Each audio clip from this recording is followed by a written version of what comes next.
You're listening to CHMA 106.9 FM in Sackville, New Brunswick, and we have a quick interview for you guys today. It is International Week at Mount A, so we're interviewing international students. It's a CHMA collaboration with the MTA International Center, and we want to know more about their journey away from home and how they adapted to a different country. So I'm here with Sajid, and you can say hi if you want. Hi everyone, this is Sajid Bin Afaz. I am an international student here in Mount Allison University, and I'm originally from Dhaka, Bangladesh, and I'm studying, I'm doing my Bachelor of Science, and my major is aviation, minoring in commerce, and I'm finishing my second year this term. Nice. Aviation, you said? Yeah? Yes. That's so cool. So I have a list of questions here, and the first one is, what were you excited or nervous about before leaving for your location? I would actually say it was a mixed emotion. I was excited for sure because coming from Southeast Asia, which is from my country, it's almost a 30-hour flight. And oh, really? In the middle, you pass half of Asia, then it's the Middle East, Europe, then there's a big gap, there's an ocean, and then you come to North America. So it's my first time traveling outside of Asia. I was excited, nervous, because it's gonna be a big change of everything. At the same time, you're going. You're leaving your home country for at least 4 years, so a lot of questions, a lot of excitement, a lot of things to worry about. So it was actually a pretty mixed emotion at that time. Wow, a 30-hour flight, that's like a lot. Oh, so my next question is, how were classes there different from here? It's actually a lot different. A lot different, especially I haven't attended any university back home. I came in our country, 11th and 12th grade is considered college. Oh, really? Yes. So I haven't attended any university, but as far as I can tell, talking to my friends back home, we don't have a summer break. So it's basically like the university is probably 11 months that you study a year, and maybe a 15 days break between two semesters, whereas in Canada, it's like 8 months, 4 months you get off for summer. I didn't know that. Oh. So when I landed here and some people were like, oh, what are your plans for summer? I was like, what do you mean by summer? I mean, we have to study. It's like, no, 4 months. Yeah. It's just you either work or you go home. And I was like, wait, it's just 8 months. And I was like really surprised. Not only that, it's like the way you talk with your professors, the way the academics are scheduled and arranged. It's a lot of change from back home. Oh, so the way you speak to your professors isn't the same as here? No, it's not same. It's more likely you see everyone. So back home, it's more likely if someone is older than you, it's more likely you have a sense of that person is bigger in some sort of how do I explain it? It's like you show them more respect. Yeah, I get that. Yes. So it's quite different here because I'm friends with a lot of upper year students, which is obviously not something normal back home. It's more likely it's like, oh, they're your senior, okay? It's more likely when you see them, oh, hey, you just do your own thing. Okay, even for the students that are older than you. Yes. Okay. It's really different. Back here, I have a lot of friends who are studying in the third and fourth year, and we're like buddies. And back home, they're like, wait, isn't it? I was like, no, here it's pretty normal. Back home, it's not. So it's like it's like a great thing. Okay, that's good then that you like it. Any interesting phrases you picked up during your time here? Absolutely, the Canadian phrase "a" at the end of sometimes. Of course. When I first came here, I remember I was working in McDonald's, and a lot of Canadian used to come and drive through. They used to talk. I used to listen, and I was like, "Hey, do you have A?" At the end of their sentences, and I quickly caught on it, and without even knowing, I was using it when I came here initially. But then I was like, no, it's actually not for me, and I'm overdoing it. So I just stopped yeah, with it. I see what you mean. Yeah. All right. So, what was the best food you tried here? When I was so the first time I came to Canada, I would say no. I think when I was in Sackville, it was garlic finger. Garlic fingers. Yeah, garlic fingers. Nothing fancy, but No. for some reason, You with really? the donair sauce, I know it's not a Canadian thing. Yeah. But apart from that, I think poutine. I don't know if I pronounced it right. Yeah, I stayed 5 days in Montreal. I had to do like a quarantine thing when I came to Canada. Oh right. Yeah. The hotel quarantine thing. So I had poutine. I really loved it. I really loved it. Great. Yeah, that's a good one. I like poutine. Yeah. So, how did this exchange opportunity contribute to your degree/future plans?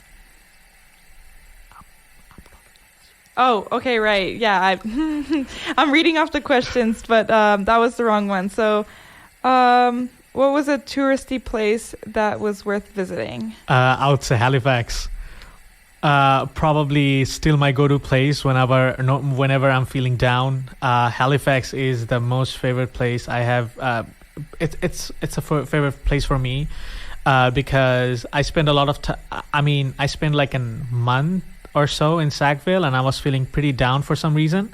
One of my friends came from Toronto, and he was like, "Hey, let's go to Halifax." We went to Halifax. It was a day trip.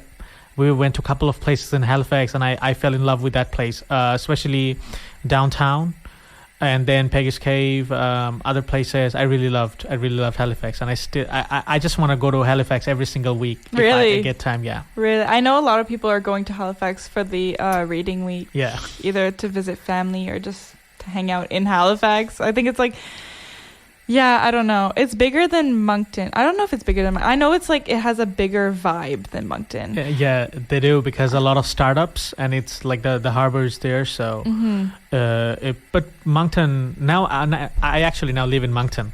Okay, yeah. Yes, so it's changing. A lot of people are moving in. So I think within a couple of years, it's gonna be like a same vibe as Halifax in some extent. You think? Yeah, I think so. In 5-6 years, it's gonna be more like a Halifax vibe.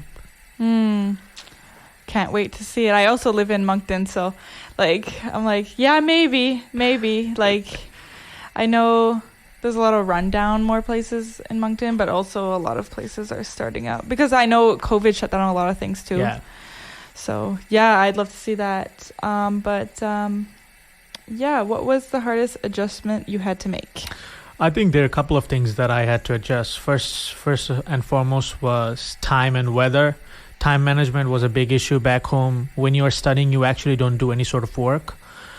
Here, it's completely different. You see high school students going and working in their school years or even vacations, which was something I had to adjust with. Okay, So yeah. time management when you're working and you're studying, Right, yeah. and you have zero work experience, which is something you just go blank. And also the weather back home, winter, we technically don't have winter. We call it a winter. We feel cold in that weather. It's typically 18 to 22 degrees Celsius. Okay, yeah. It's more likely summer here. Yeah. And when I came here, I remember I came in August, and I have a friend in aviation. He's an upper year student. His name is Leston Lobo, who is currently the International Center Assistant intern. So I remember him wearing a tank top and a short, and I was wearing a hoodie. And he was like, "Are you sick?" I was like, "No, it's cold. It's 22 degrees outside." He was like, Yeah. It's hot. It's summer." Like it's 22, like it's summertime. Like So the weather and the time, it took me like a couple of weeks to adjust. So summertime, how hot would it get? Like what's the hottest you've ever seen? 42. 42. Yes.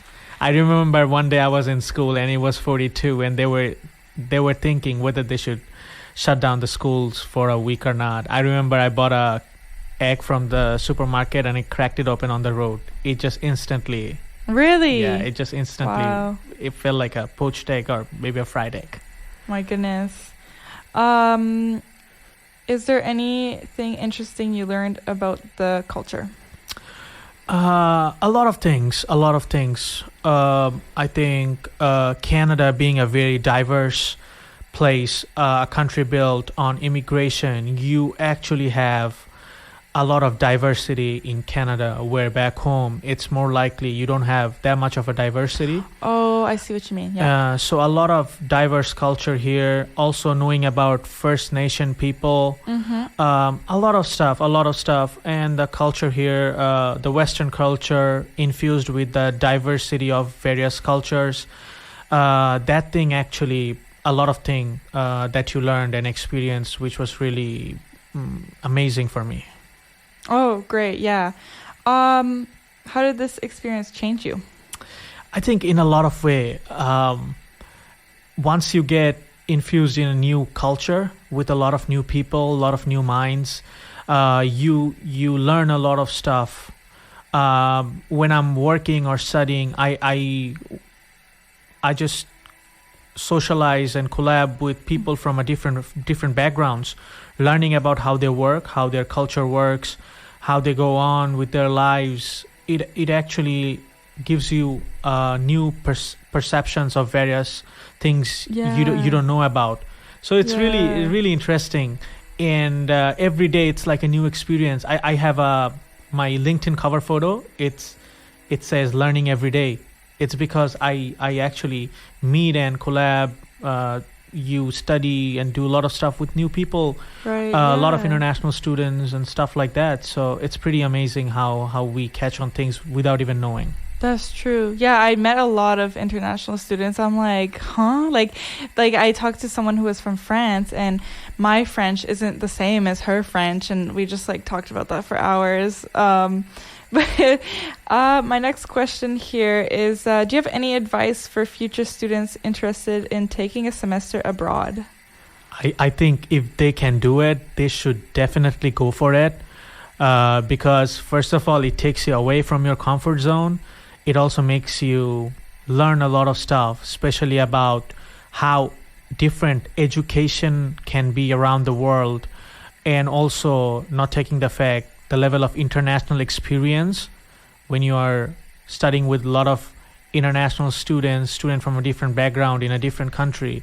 So it's a lot of thing to take in a semester, but I'm pretty much sure it's going to be an experience of a lifetime that they will cherish for a long time, and it will help them in their long run. For sure. Do you plan to go study in a different place? Now when I'm in Canada, I pretty much love the country.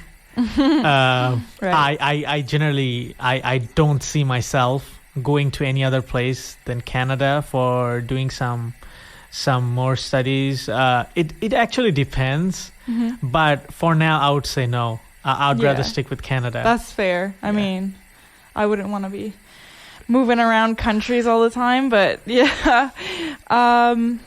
I think my last question is, how would you describe your study abroad in like about 5 words? 5 words? Okay, let's go. My first word would be amazing. Second, engaging. Third would be meaningful, because it made a lot of sense moving from back home and coming here to pursue my higher education. Fourth word would be experiential. A lot of experience going on. A lot of experiential learning, so I would go with experiential. Last but not least would be, let's think of it. Last word.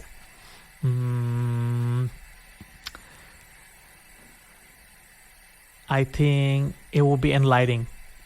A lot of new learning, which actually opened a lot of thought process in my mind after moving into Canada. I would say that. Right, that's a good one. Well, thank you so much for doing this interview. Thank you for inviting me over. I really appreciate your time and giving me the opportunity to talk. For sure. Happy International Week, everyone. And next up is Willy Nilly by Maynard Ferguson.